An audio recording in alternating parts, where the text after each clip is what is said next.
going to talk about how to unpack your stroller properly, and a lot of details that many videos miss out on, which I find very important and frustrating because I'm like, oh, do I do this or that, or which is better? And just a couple of little tricks that I do just to be precautionate. Extra precautions. Anyway, let's have a look. So this is 20 kgs.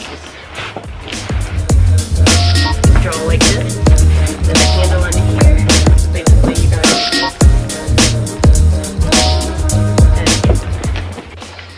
It's huge.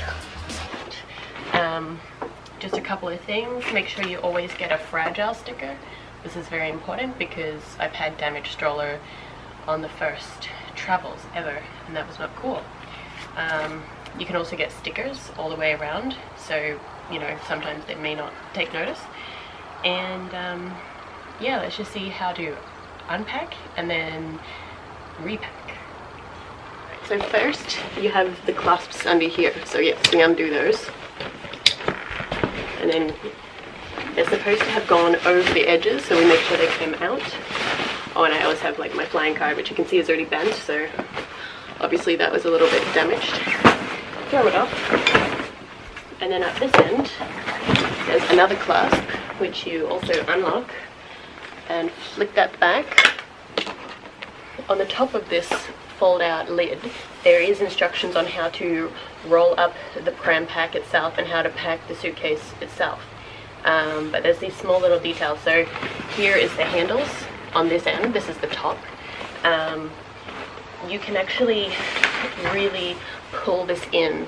So I'm going to show you which clasp exactly, because for a long time the videos didn't tell me about that, and I was like, why is it so bulky and it looks kind of a little bit not packed, not proper? Like, why is mine so much longer?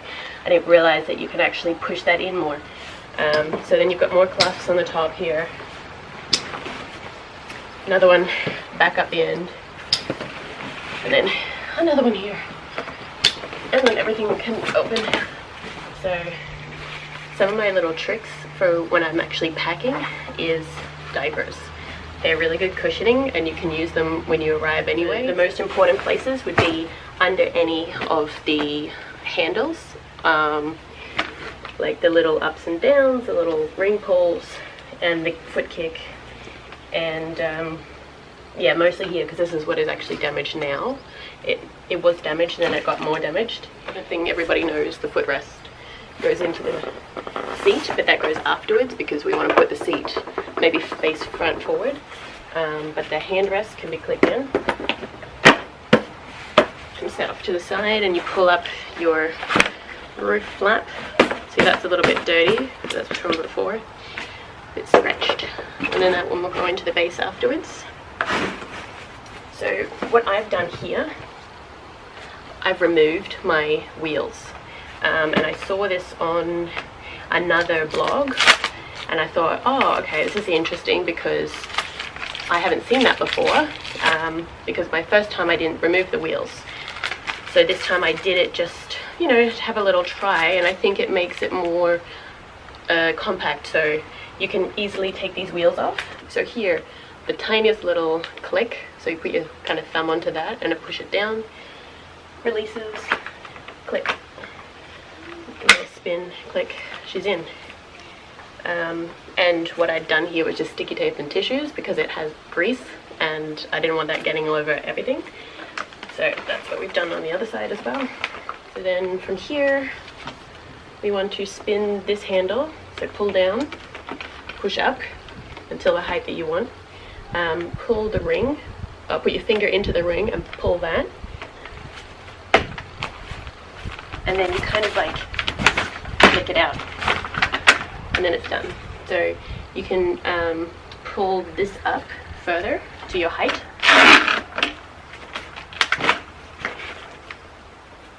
and the part that I was talking about earlier when you're actually packing is this one here. So I'll turn that around. Oh, see? I never saw that before. So it can go really far down. So this is where the baby's cradle is, kind of thing, or a seat. So it can go really far down or close up. And you want it close up when you're packing it. You can have it at anything depending on your height or your baby's wishes to be higher or lower. I think as they get older, maybe it's better to be lower, because when you're going along, say, bumpiness, you don't want the baby to be like high up and feel more of the bump, so being lower will help with the balance. So we'll put it down to medium and then click it back in. So you've got the outside pocket facing outwards, and then the two clasps here. These ones are really confusing for me because I always have trouble to get them out. You really just have to like push it and then kind of wiggle it out. So it's the same thing to put it in. You kind of just push it in, pretty easy on both sides. I always put an umbrella in the front because you never know when you're going to need an umbrella. And then we put on the seat. This part here is where the seat is going to connect from the circle bit under here. So you line them up both. And you hear it click, but the way to double check is there should be green right here on both sides. So we double check, is it green? Yes, it is. And then to change the position, you put your hands here just above. There's a white button. You pull, lift it slightly, and then pull down. Lift it slightly and then pull down. So there's many. So normally it's like this one if the baby's awake, like this if the baby's asleep. Is it green? Yeah, it's green. Yeah. So put baby awake and footrest. Literally, you've just got to hold this one in, pull, and then push.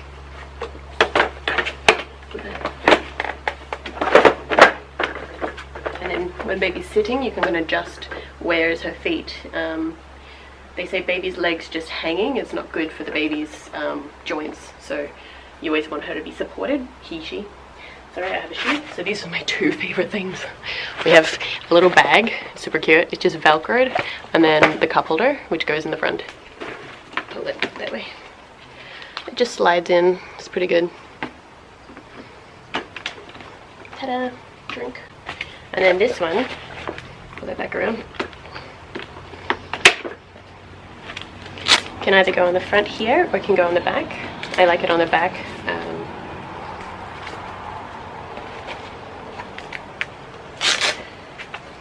Or you can have one on front. No, sorry, two on the back here. So this was a more new thing for me to have the bag. What I've always had was a bag hook. So this one's the easiest. I've only broken one because a friend's dog came along and like was super happy, put their paw onto my bag and it just snapped everything, which was really scary because everything could have gone over. But yeah, luckily, you know, you've always got to be around when there's dogs around too. So I guess these are not strong enough for a dog to like swipe at it, but it's fine. It always comes in a pack of 2, I think. Yeah. Yes, it goes backwards, so it goes through there and then back up through the loop, so that it can move around, but it's just going to sit there and hold on to your handbag or shopping or something, which is super convenient. I have had these super fold up small lightweight strollers, but for a tall girl this is the only thing that doesn't annoy me, so to say. I would always kick my knee on it, and it's not as adjustable as this. This is like the king, the Land Rover of strollers, and it can do pretty much anything you need it to do. You can also have the infant cot, which is first stages, but I never got that.